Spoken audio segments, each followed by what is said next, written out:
Hello and welcome to the Minutes to Win It podcast on Big Italy 42. He is Jason Gilbo at JGilbo11. Talking about some players, going to see increased, decreased roles due to injuries, things of that nature for tonight's action.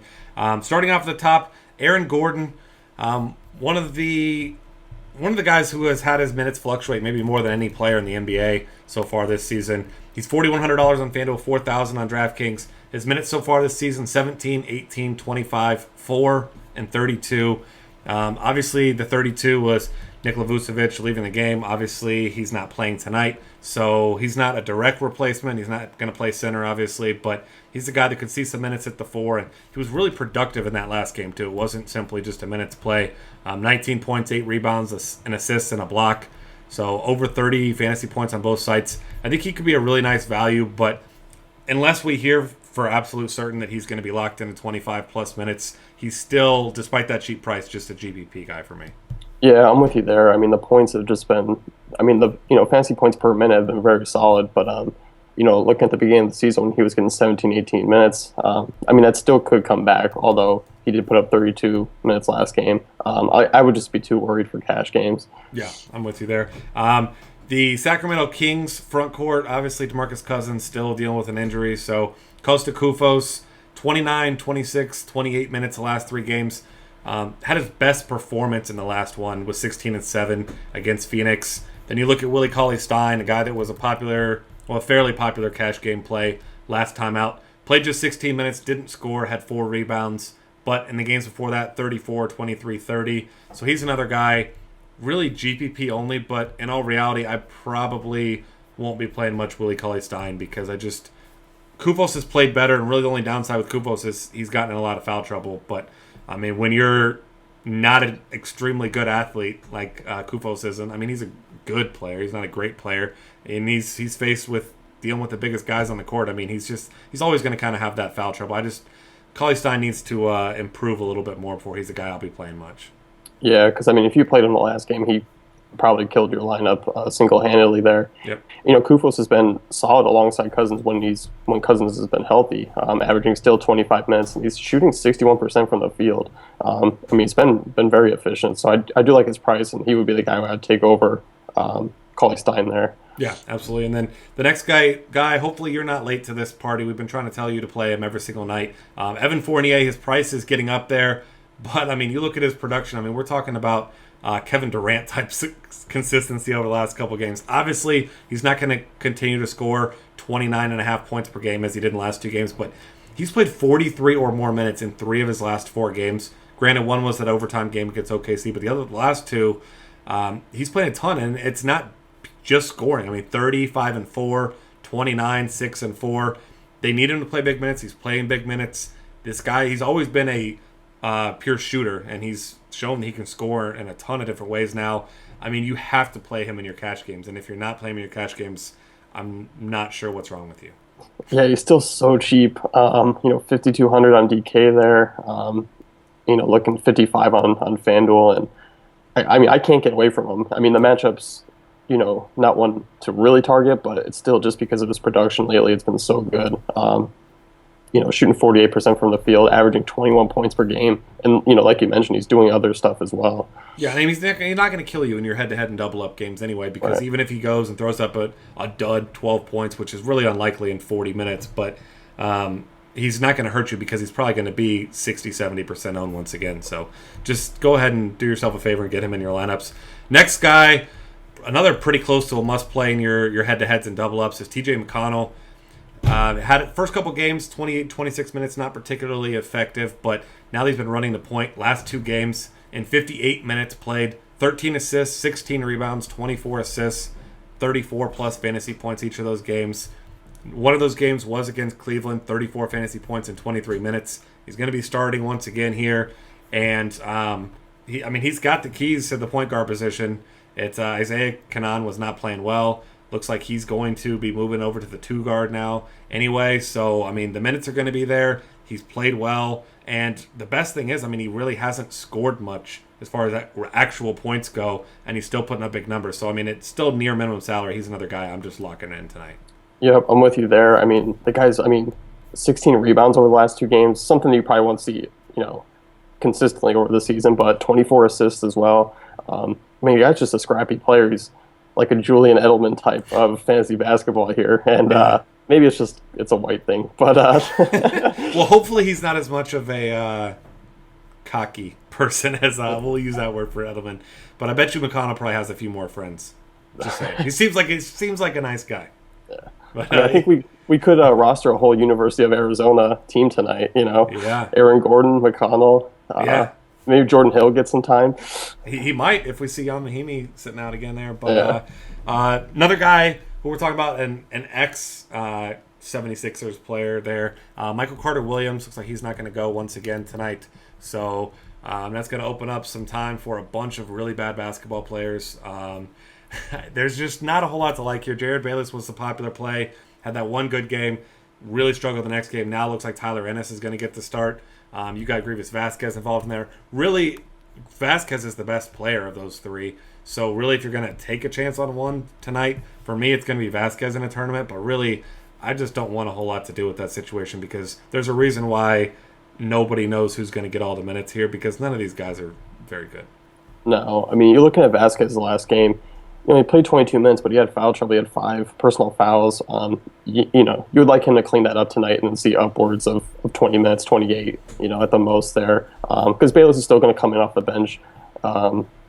Decent score off the bench, but, Milwaukee's just going to ride all their other starters 35-plus minutes. Yeah, this is more of a trickle-down effect for more usage for guys like Antetokounmpo and company. So next up, talking about Richard Jefferson, and this is obviously because we're talking about minutes here, and that's exactly what Richard Jefferson is. He's minutes, and he's nothing else. Played 35 minutes last game, 9, 4, and 3 might be impressive for me if I was in the NBA, but in 35 minutes, I mean, he's not a player that you play. He's not worth your time. He should still get the start, but it just doesn't matter. I mean, he's just not involved in the offense. He only shoots when he's wide open. I mean, he doesn't create his own shot. You can have your 35 minutes with Richard Jefferson, but I'd rather just have anyone else, honestly. Yeah. I mean, the Cleveland water cooler has more usage than he does, so it is what it is. Just pass on him. Yeah, exactly. It's a no-go situation there, despite the minutes. Minutes going to be interesting once again with the Atlanta Hawks here. Obviously, Kyle Korver looks like he's going to return here. He's a guy that's, he's a tournament play at best. He's another guy who's been getting minutes and not being productive really at all. 65 minutes over the last 2 games that he played, a combined 27.5 fantasy points on FanDuel. Just no way I'm playing him at $300 less than Evan Fournier anywhere. Situation there going to be, looks like Dennis Schroeder should be back to the bench. So he's kind of a guy that plays better off the bench because he's more of a focal point of the offense in that second unit. Maybe we see Jeff Teague talking about his minutes as well. We talked about him on the other podcast. 28 to 34 minutes seems about right for Jeff Teague tonight. And if it's closer to 34, he can make for a really nice value play tonight. Yeah, I'm a big fan. I think, we were talking about the difference on DK there with pricing where it's 6,500 on DK. And you don't mind if he gets 28 minutes because he put up 33 fantasy points. Fantasy points per minute, this guy is one of the best in the league right now.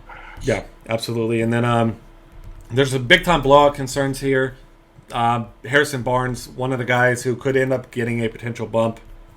But we saw in an ultimate blowout, a 50-point win over Memphis. He did only play 20 minutes, but outside of that, 36 and 32, and the other 2 games sandwiched around there. He's a guy that's a good filler, coming off of one of his better all-around performances last time out against the Clippers, 17, 9, and 3 in 36 minutes. He's a guy that takes a lot of shots when guys like Steph Curry are on the bench, and he's finally starting to polish that offensive game. So if he probably should see around 28 to 32 minutes tonight. I think he's a fine filler for you for your cash games if you need him. Yeah, if I'm looking to pay up at other spots, I'll be paying down a small forward, but Marcus Morris is going to be locked there. So if I need another one, Harrison Barnes isn't a bad play. Yep, don't mind that at all. And then a guy here who got his new contract, didn't quite get what he wanted, probably got about what he deserves. Tristan Thompson's a guy who's been playing exactly 26 minutes each of the last 3 games, and he's been very good. 13 and 9, 8 and 9, 10 and 13 in those games. So if you need a filler there, Tristan Thompson in a game that should be a blowout, likely see some extra run late, assuming that the Cavs come close to that 15-point spread that they're favored by. Tristan Thompson could end up being a nice high upside value play tonight. Yeah, I mean, especially against Philly. Yeah, they're a big team, but not that defensive juggernaut that they really could be with Noel down there. Okafor not as polished defensively as well, so he should come in, have a decent usage rate. And, I mean, he's been solid. He's been a solid value play over the last few games. Yeah, right about a fantasy point per minute there. Another guy recently returned from injury. Another one just to talk about how we're not going to expect much. Jabari Parker has played one game since his return, 16 minutes. It doesn't really matter what his production was. He's not going to see more than 20 minutes no matter what. So as enticing as it may be, looking back to his draft prospect, he's going to have time before he turns into a guy that's a viable DFS option. Yeah, and it looks like they're getting John Henson back, so he'll probably sneak in a few minutes there too. I mean, it's still going to be Giannis and Monroe, Middleton all logging a ton of minutes. Yeah, and those are the guys you want to target here, not these other guys. Assuming that he plays, Dwight Howard is a guy who it's been talked about how Kevin McHale said he's going to play in at least one of the games this weekend. So whatever that means, maybe he's going to play in one, maybe he's going to play in two. We don't really know, but if he plays, should be around 30 minutes and had a phenomenal performance last time on. In fact, both of his last two games that he's played had huge performances. So FanDuel price a little bit too high. Over Whiteside, almost creeping up towards Drummond territory. That's no way for me. But 7,100 on DraftKings if he's going to play. We hear he's going to get his full complement right around 30 minutes. I mean, it's a great matchup for him. And at $7,100, he should be able to pay that off on DraftKings if he plays. Yeah, it's very nice of Kevin McHale to keep us on our toes and say he's going to play one of the games. Not for sure the first one. It could be the second one. So yeah. That is something to keep an eye on. But he should play tonight. Yeah, we would expect him to. And I mean, it didn't look like I didn't see him after the game, but it said that he seemed a little bit worn out because his conditioning's not there. But I mean, clearly when he was on the court, he was looking more than adequate, shooting 10 for 10 from the field. But I guess if every shot is a dunk, I mean, it's not that hard to just drop 10 balls straight into the rim. Yeah. Last up, we're going to talk about Omer Asik. He's game time decision listed as questionable for tonight. He's only played 10 minutes in one game. Even if he does go tonight, he's not a guy that is going to really see much time, even if he goes. Really not going to produce much, even if he does. I mean, his really only calling card is he gets a good number of rebounds per minute.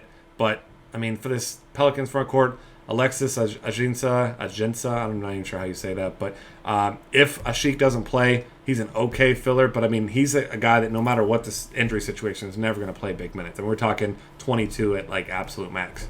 Yeah, and we're probably looking at more so Ryan Anderson getting a bump in minutes there. And we were both talking about him being a nice, cheap option at power forward tonight. Because power forward's not, stacked like it usually is. So I think, going with Ryan Anderson and his 3 games, he's averaging 16 and 6 there. So, not a bad play. Yeah, I like that a lot. He's the guy that we were talking borderline cash game play because you've got your middle tier and then you've got a big gap between them and the upper guys. So not a bad target there. That's going to wrap things up. Find us on Twitter at DF Cafe. Subscribe to our YouTube channel. We've got lots of other great content at dailyfantasycafe.com.